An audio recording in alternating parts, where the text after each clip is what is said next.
Patuloy na nagmamahal ang mga bilihin at ang ating bills. So we need to come up with recipes na hindi lang po mas makakatipid ka sa budget, kung hindi, makakatipid ka rin sa oras. Dahil 'di ba, bukod sa presyo ng ingredient, ano pa ba ang mas mahal?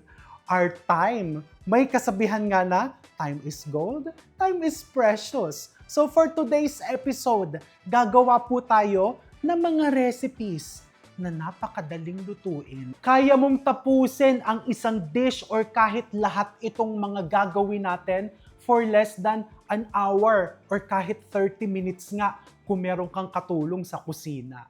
So let's prepare this easy, budget-friendly, and super quick to prepare recipes.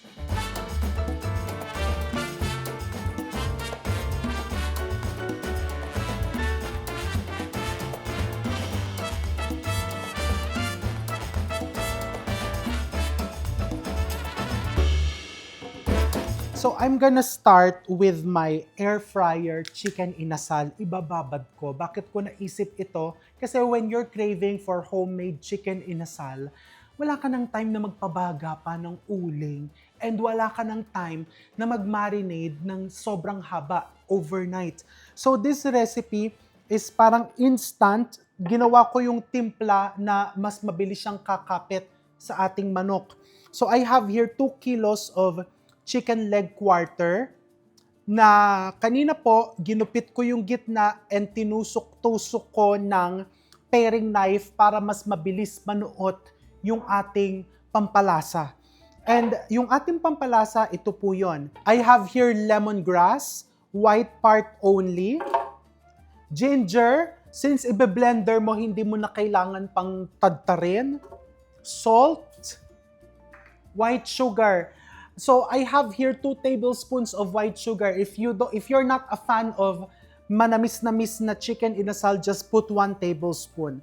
Nilalagay po natin ito para tumulong din siya na magkaroon ng caramelization yung labas ng chicken inasal natin para maganda yung kulay. Black pepper. This is fish sauce.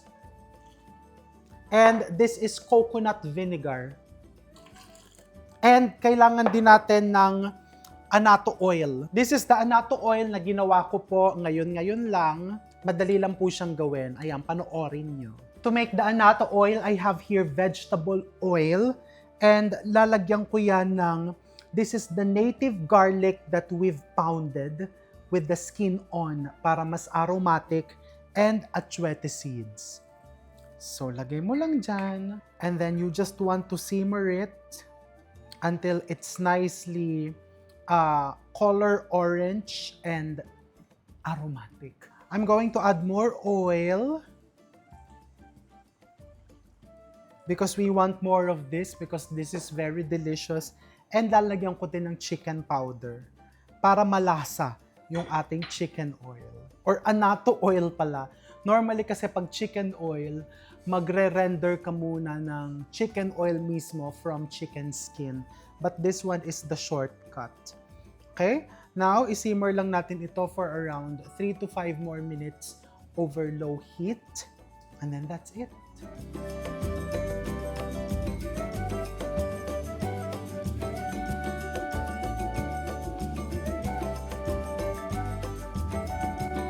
Okay, into the blender.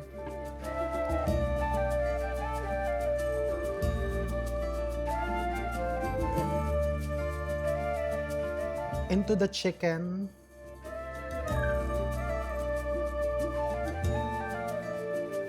And then, i-massage lang po natin ng mabilis ito.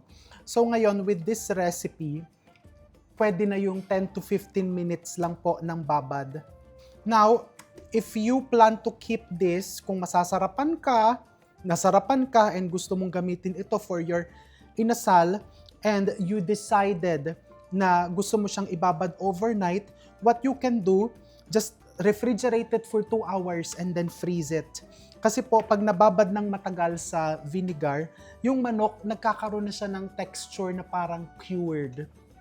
Well, yung iba gusto yon, pero pwede mong maiwasan yon by freezing your marinated chicken.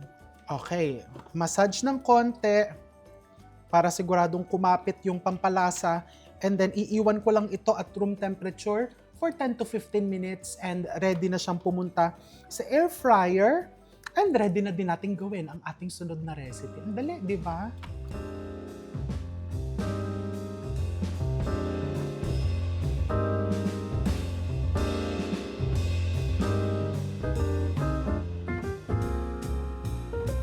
Mahilig ako umorder nung wonton noodle soup or wonton noodle lang. Alam mo yung may noodles, lalagyan ng wonton sa ibabaw, and then chili, soy, and konting calamansi juice. Kaso lang, di ba, ang wonton, parang medyo magbabalot ka pa, mag-i-steam ka pa, i-arrange mo isa-isa. Yung pagbabalot parang lumpiang Shanghai, di ba? Yun yung, ay, ang tagal gawin, parang nakakatamad gawin, o minsan susumpungin tayo ng katamaran. So here's an easier version. I have here ground pork.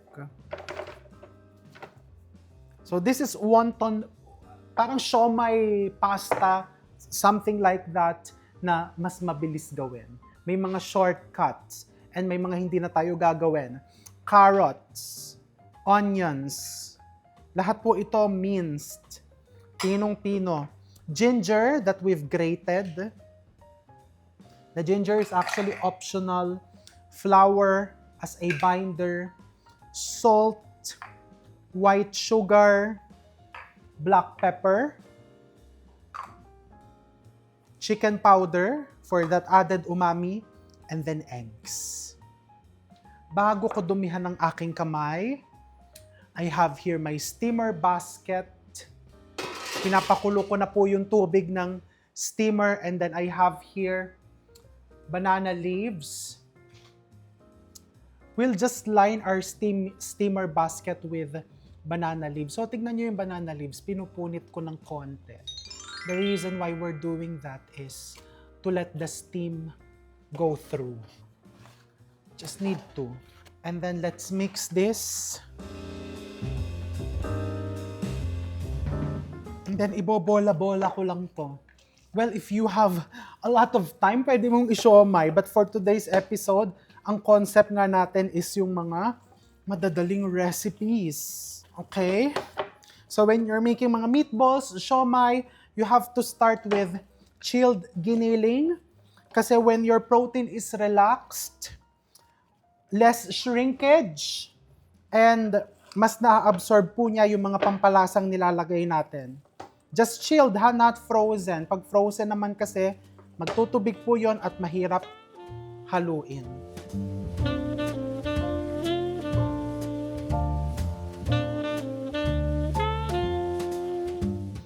Okay, and then just use an ice cream scooper and just roll it like that. Huwag nyo na pong pantay-pantayin ha. Gusto mo ngang makatipid sa oras. Well, kanya-kanya po yan. If you have all the time in the world, I'm so happy for you.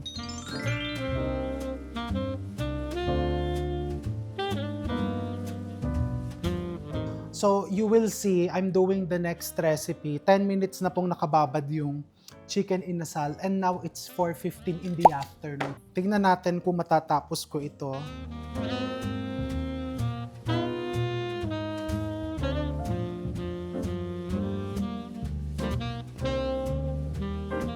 Okay, into the steamer.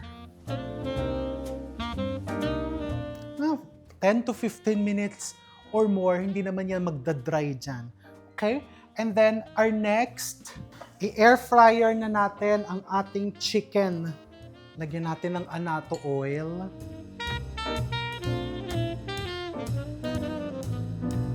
And then, ipila lang natin dyan, skin side up. You don't want to overcrowd.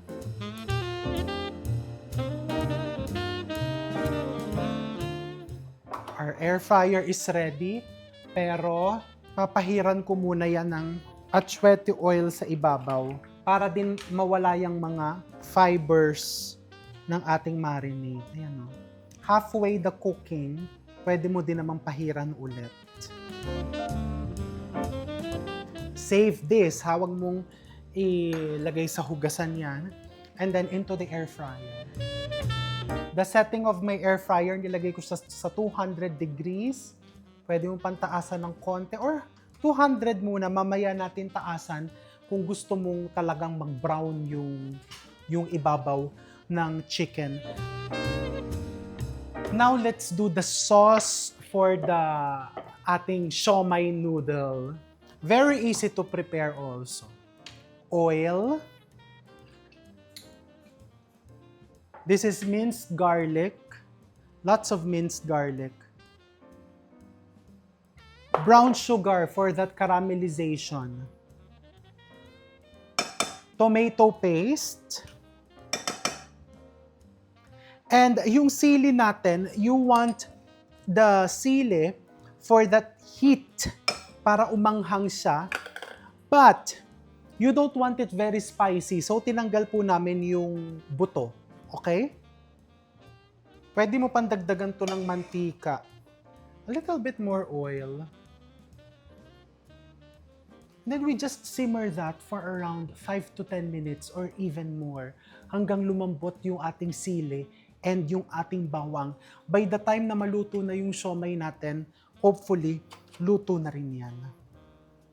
We have here some chicken powder. Yung chicken powder para mas malinamnam. Soy sauce, we put later. Sesame oil, we put later. And also a bit of salt. Okay? And since nagmamadali tayo, gawin na din natin ang ating dessert.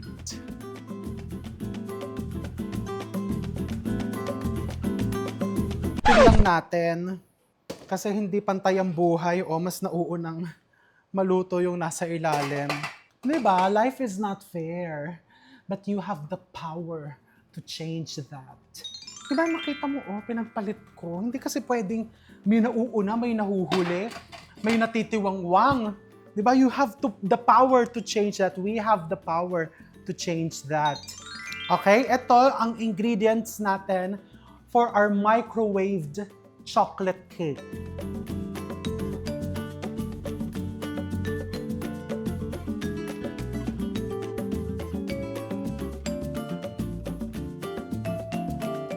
Microwave chocolate cake. I shared this recipe 11 years ago. Ginagawa ko ito pagka meron akong biglaang bisita na gusto kong servan ng dessert made from scratch. This is the easiest. So I have here flour, all-purpose flour into the bowl. This is cocoa powder, also into the bowl. This is salt and this is baking soda. Dark brown sugar to make it extra moist. Etong recipe na to, pang instant chocolate cake ha. If you want to steam it, if you want to microwave it, air fry it, because I developed the recipe na extra moist siya. Kasi pag microwave, mas mabilis matutuyot. If you want the traditional chocolate cake, ang sundin mo is yung nasa YouTube, yung ating moist chocolate cake. This is just oil, vegetable oil. Just put everything together. Yung sikreto ng aking chocolate cake, vinegar. And splash of vanilla. Lalagay ko na lahat yan. Okay? Para pang recycle na tong ating garapon.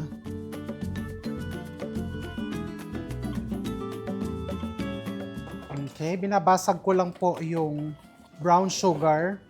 Okay, hinaan mo na yung apoy nito. Dagdagan pa natin ng mantika. So, yung gagawin mo, dagdagan mo din ng mantika. And then this is just low flame, okay?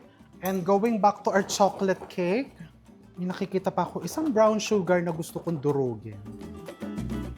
And then I have here dark chocolate chips.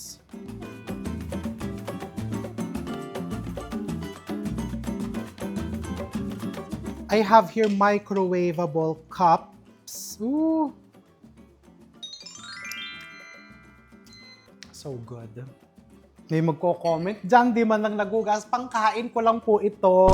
Hindi po ito pang restaurant. Okay, so you want to feel this. Ang kalahati lang. Naamoy ko na yung manok.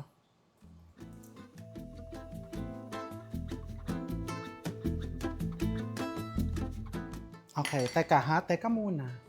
Nakikita kong natutusta na yung bawang.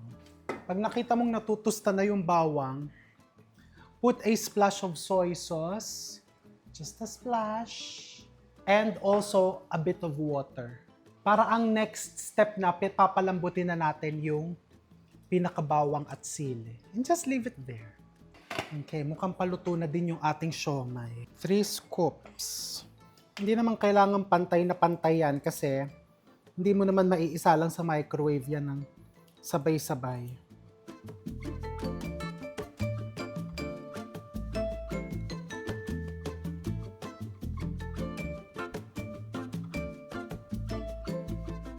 Okay, and I'm going to give you a tip.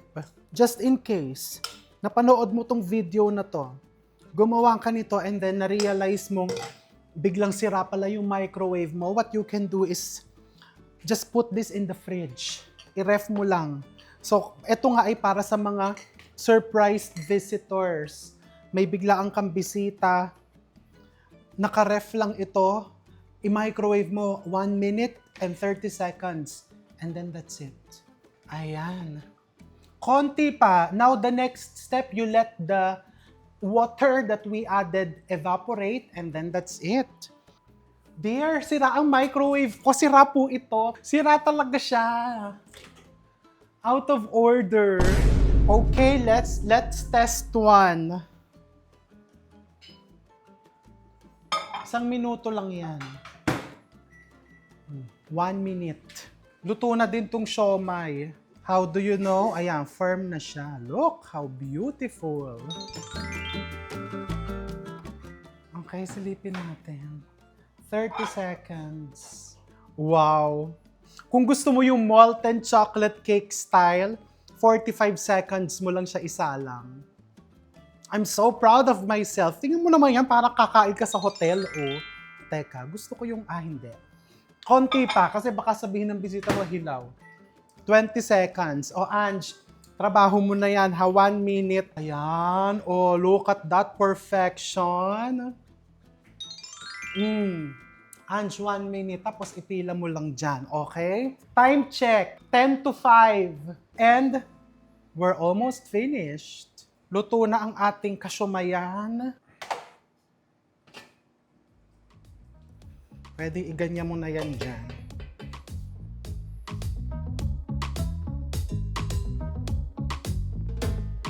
Yung ating noodles, di ba sabi ko sa inyo, may pasta po tayo, may noodles. Dito ko siya papakuluan sa kung saan tumulo yung katas ng siomai para mas malasa.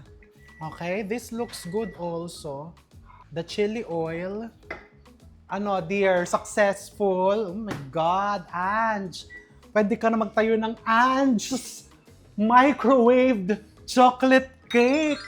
Diba? Oh, Ange's microwave chocolate cake. Ano, diba? Yung tunog ng microwave. Chot! Walang tigil ang tunog. May magsusponsor sa'yo ng microwave. Pakuluan na natin to. So, I have here tagliatelle, 8 minutes. Konting asin lang kasi po, malasa na din yung tubig. Okay. Tsaka pansinin nyo ha, hindi, yung mga gamit, nire-recycle ko, inaano ko, kasi kasama po yun sa kung paano mo man matitipid. Yung oras mo, yung ingredients mo, less hugasin. Tikman nga natin tong siomai, baka mapahiya tayo.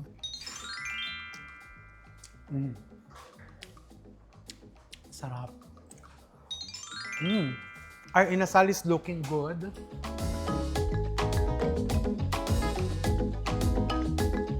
If you want to try it while it's hot, pwede. Kasi di ba nga sa mga restaurants, uso yung hot chocolate cake. Just to show you how moist it is. Tignan niyo po kung ganong ka-moist siya.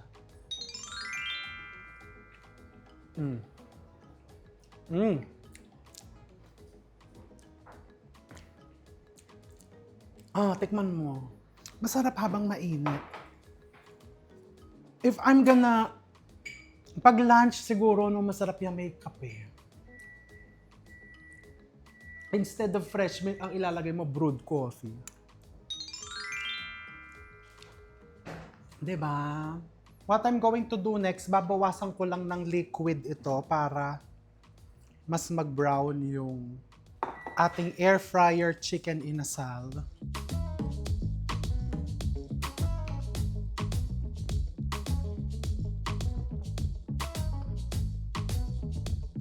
Nagsaing tayo kanina. Ilang cups to, dear? 2 cups. So, itong sinaing, lalagyan ko nitong drippings from the chicken inasal.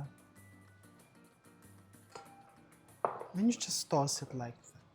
And also some chicken oil. Ako ng chicken oil. Hindi naman chicken oil yun. Anato oil.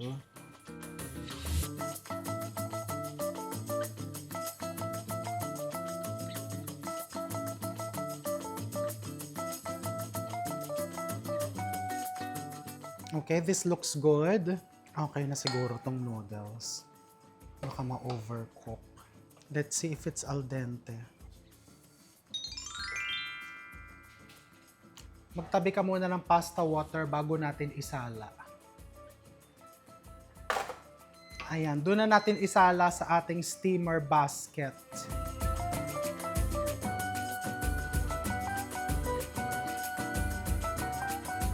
And then, dito ko lang din siya itotos.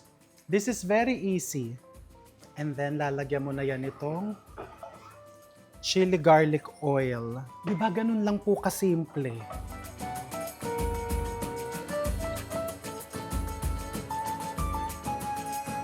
Pasta water.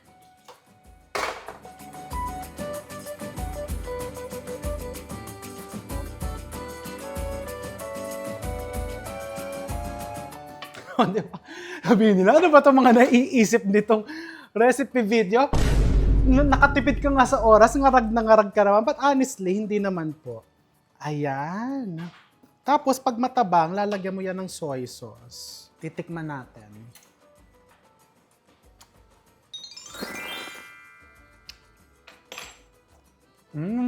Tabang. Soy sauce. More of this. Actually, lahat ito, ilalagay mo. Pero yung iba mamaya, sa plating.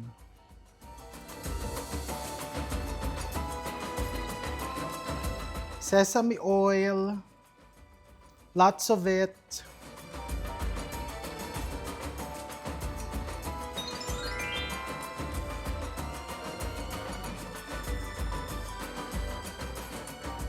And then this is our air fryer chicken inasal. That smells so good. To achieve naman yung mukhang inihaw mo, eto, mag-blowtorch ka. O, diba? Shortcut.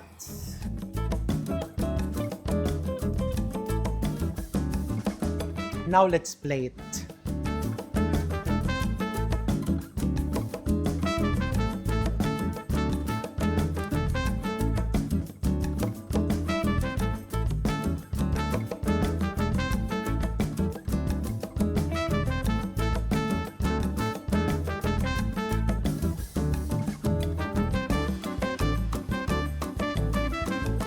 Ito yung, ganito kasi yung ino-order ko sa Taiwanese restaurant, pero ang nakalagay sa ibabaw, dumplings o kaya yung wontons.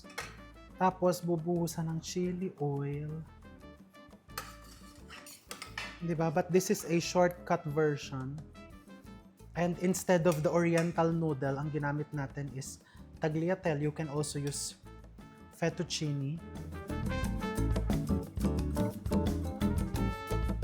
And then lots of spring onion.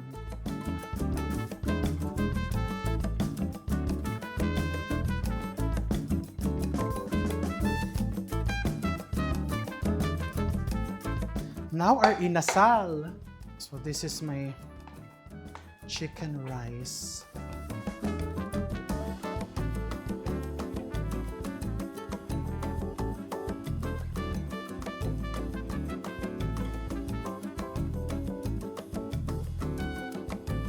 This is your air fryer chicken inasal.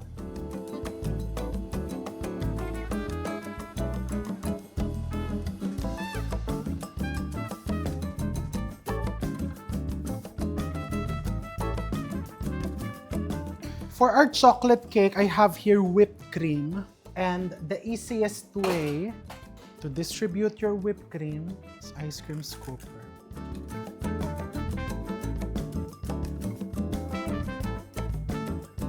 We drizzle Nutella.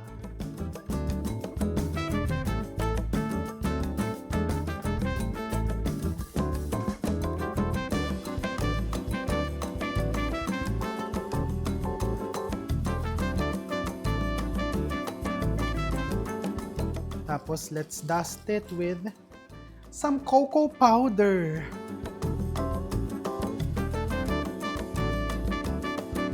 As always, yung pinangako kong magiging napakadali ay ginawa kong komplikado. Life is like that.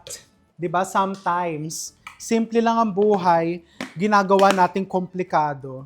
Pero okay lang yan kung masaya naman tayo, 'di ba? At wala ka namang binabanggang ibang tao. And minsan, complications in life would lead to beautiful results. Just like what we're doing today. Charot. Oh, diba? Kaya mo ba microwave lang ni Ange yan? Ayan na po, ang ating mga finished products. Microwaved chocolate cake, wonton noodle-inspired pasta dish, and my air fryer chicken inasal.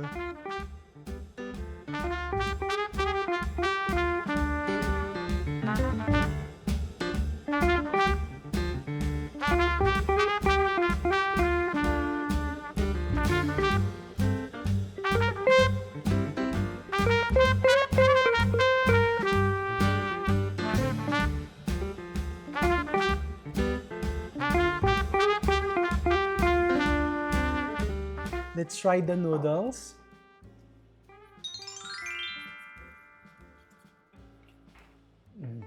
Ito yung nai-imagine ko.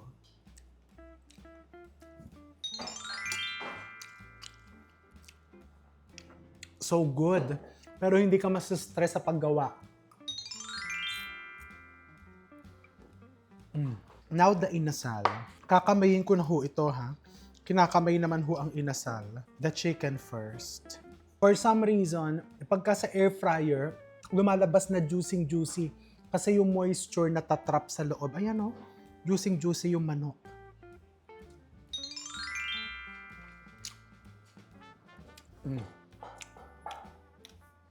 So good.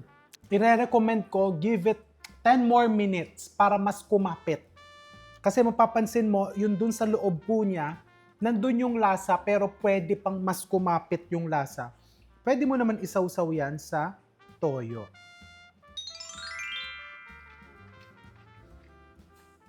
Oh my God. The rice is so delicious. Yung labas niya kasi malasang-malasa, napakasarap. Yung sa loob lang, nandun yung lasa, pero yung parang sasabihin niya sa yung konti pa, 5 minutes pa, 10 minutes pa, mas kakapit ako. Pero as it is, okay na siya. Ang sarap. Now let's have dessert.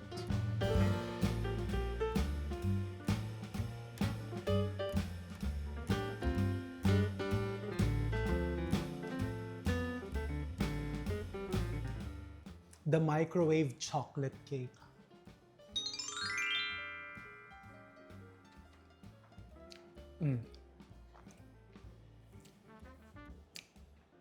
Gumawa ka na. I'll see you soon. It's so good. It's so good, especially with Nutella.